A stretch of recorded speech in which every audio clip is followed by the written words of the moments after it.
Bonjour Delphine. Bonjour Vanessa, bonjour. Bonjour Delphine. Alors aujourd'hui, vous allez donner la parole à quelqu'un dont l'action dépasse largement les frontières de la Nouvelle-Aquitaine. Mais oui, on va parler des pompiers de l'urgence internationale.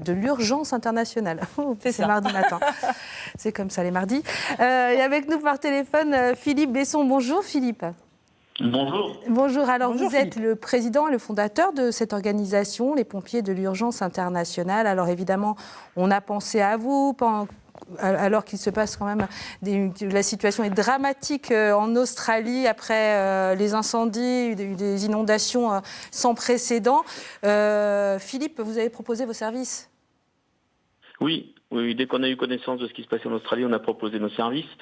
Pour plusieurs raisons. D'abord parce qu'on connaît très bien certains pompiers australiens avec lesquels nous avons des échanges réguliers dans le cadre de nos interventions sur les tremblements de terre, puisqu'ils sont comme nous une équipe classifiée et reconnue par l'ONU.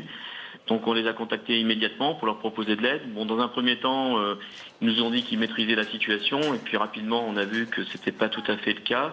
Et lorsqu'on a formulé notre demande par les autorités locales sur place, par l'ambassade de France, mais aussi par le ministère des Affaires étrangères en Australie, en Nouvelle-Galles du Sud, j'ai même contacté la Première ministre de Nouvelle-Galles du Sud, ça a été extrêmement compliqué. On n'a pas eu d'autorisation d'intervenir, sous quelque forme que ce soit d'ailleurs, que ce soit pour un appui logistique, médical ou directement en tant que pompier. Donc on n'a pas eu cette autorisation. Seuls certains pays ont été acceptés, notamment des pays qui font partie du Commonwealth. Alors Philippe, il faut nous rappeler les grandes missions des pompiers de l'urgence internationale. Oui, au départ, on était plutôt spécialisé sur les tremblements de terre et les catastrophes naturelles de ce type-là, tremblements de terre, tsunamis, glissements de terrain.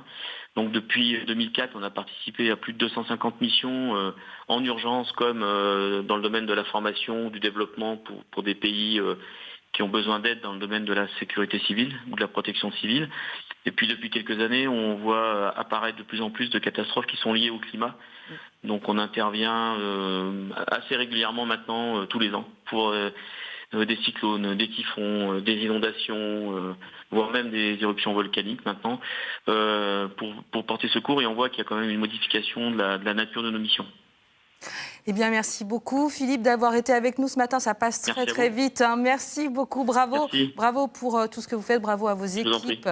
Merci beaucoup. Et donc, ils sont basés effectivement à Limoges, en Nouvelle-Aquitaine. Merci beaucoup, Philippe Besson.